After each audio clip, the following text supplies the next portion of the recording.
Now let's bring in Shamil Shams. He's with DW's Asia service and joins us from Bonn. Shamil, we just took a look back at the history of the Taliban. They promised, they have changed. Have they really? I don't think that the Taliban have changed because that it is a militant group. All of a sudden, I believe that the West has started believing that the Taliban have somehow changed, which in my opinion is not true. We must take their claims and promises with a grain of salt. For instance, the women can join the government. Do we really understand what is their idea about women according to Sharia law? The strict Wahhabi ideology that they believe in. That's not going to go away. I believe that they will not be very different from what they were in 1996 to 2001 when the US invaded Afghanistan. I believe that the only thing that has changed is that they have matured politically. It's a facade, and they are catering to an international audience, and they are putting up a face. And that's all about it, in my opinion. Shamil, earlier, one of the experts that I interviewed was talking about the neo-Taliban. And today the Taliban granted amnesty to former government workers and urged women to join their new government. I mean, what do you make of this?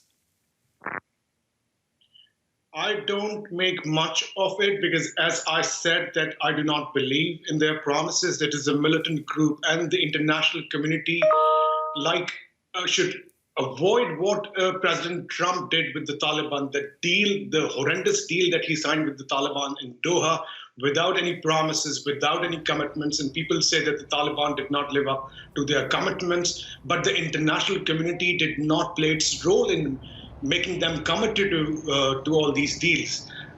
They believe in a very strict Islamic ideology that is not going to go away.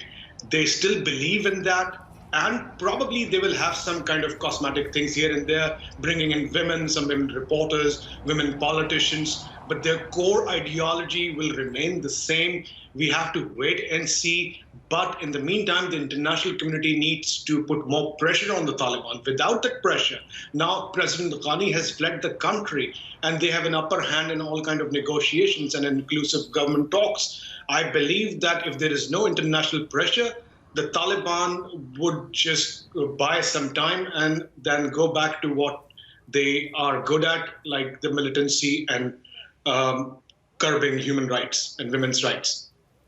I mean, there were international forces in the country for 20 years. What kind of pressure do you think would actually work? Well, President Biden said last night that the US would monitor the situation, and they would put pressure diplomatically and through economic means. I think the international community has a lot of leverage over Afghanistan through, there could be economic sanctions, there could be diplomatic efforts to deal with the Taliban. They have to make sure this is the time. If they just do not do it now, then the Taliban will become even more stronger. And they're not going to listen to the international community. They are not going to listen to even their closest ally, Pakistan.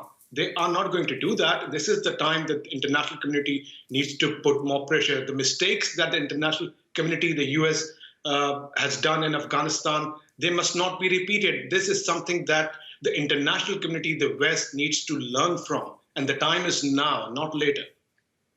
Shamil Shams there, DW's Asia service. Thank you, Shamil. Thanks for having me.